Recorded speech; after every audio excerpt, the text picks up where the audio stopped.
Mga kapuso, bago sa saksi, isinilbi na ang warrant of arrest laban kay Sara Diskaya na nasa kustudiya ngayon ng National Bureau of Investigation sa Pasay City. Kaugnay po ito sa kasong graft at malversation na inihain laban sa kanya. At saksi live, si John Consulta. John?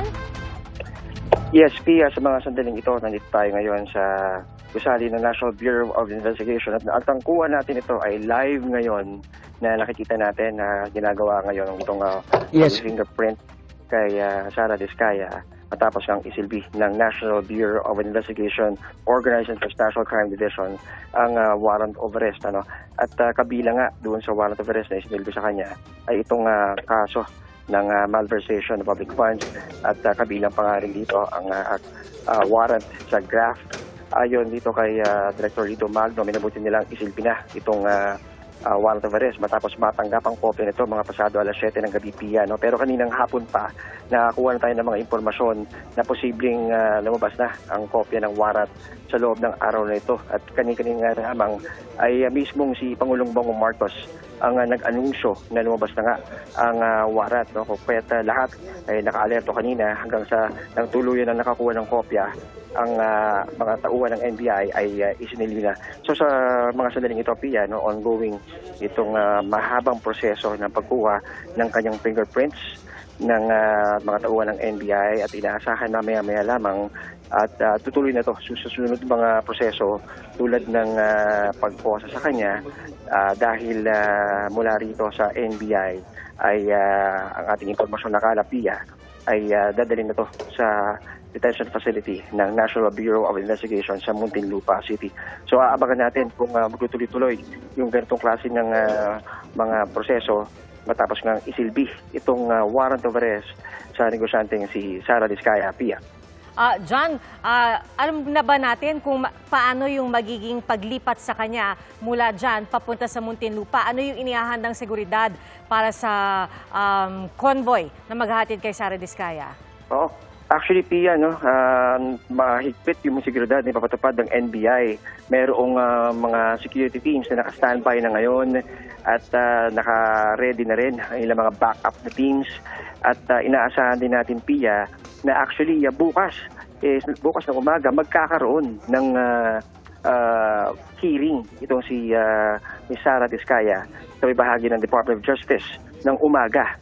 So kung susundan natin yung sequence ng events na maaaring mangyari mula rito sa NBI, dadalhin siya sa detention facility ng NBI sa Muntinlupa City at maaga bukas ay ibabiyahe siya papunta ng DOJ. Inaasahan, Pia, na bukas din ay maaari na siyang ilipad papunta ng Cebu City bilang bahagi ng return of warrant na matapos ang ilabas ng korte sa Cebu itong warrant of arrest sa kanya. Bahagi ng proseso, Pia, yung pagbabalik ng warrant kasama ng taong dinakip sa utos na rin ng korte, Pia.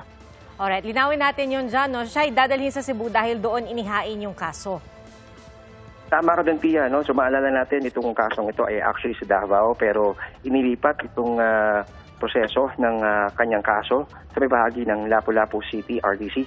At dahil doon sila ang naglabas ng warrant of arrest ngayong araw, nakita natin mismo yung papel ng mismong kopya ng warrant at doon kailangang i-return of warrant ng National Bureau of Investigation itong ipinalabas na warrant kasama itong si Miss Sara Diskaya, Pia.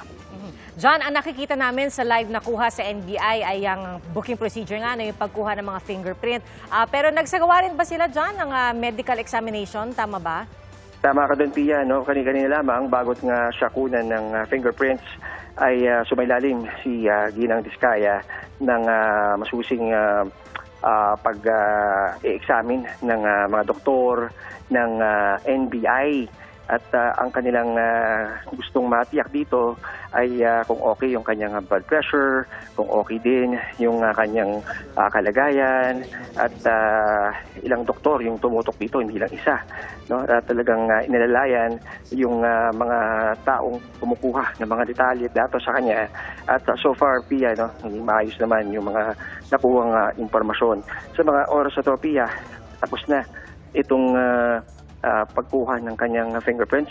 Natanggal na lamang siya ngayon ng ink sa kanyang kamay at anumang oras mula ngayon, Pia, ay ito na i-serve na yung mismong itutuloy yung proseso, no? Makikita natin hawak na ng ating arresting officer ng NBI itong mismong posas na hawak ng isang NBI agent at pinapaliwanag sa kanya ngayon itong mga magiging proseso. Bahagi pa rin Pia, no, itong pagkuha sa kanyang fingerprints, pagposas, kukunan din siya ng mugshot mamaya-maya. So, ito Pia, no, waiting lang tayo. Ito nakikita natin na ngayon. Ito na Pia. Okay, okay, lalakad kami ngayon Pia. At apparently, mukhang kukunan na siya ng mugshot. No, ito, gumagalaw lahat. Gumagalaw. So, tutuloy-tuloy itong mga proseso ng NBI dahil kailangan sundin lahat ng proseso para maging maayos yung lahat ng documentation. No? So sa ngayon, no, Pia, yan muna ang pinaka-latest dito at magbabalik tayo sa iba pang magiging development mula rito sa NBI. Ako si John Consulta ng GMA Integrated News.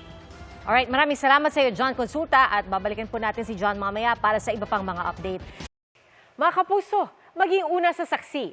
Mag-subscribe sa GMA Integrated News sa YouTube para sa iba't ibang balita.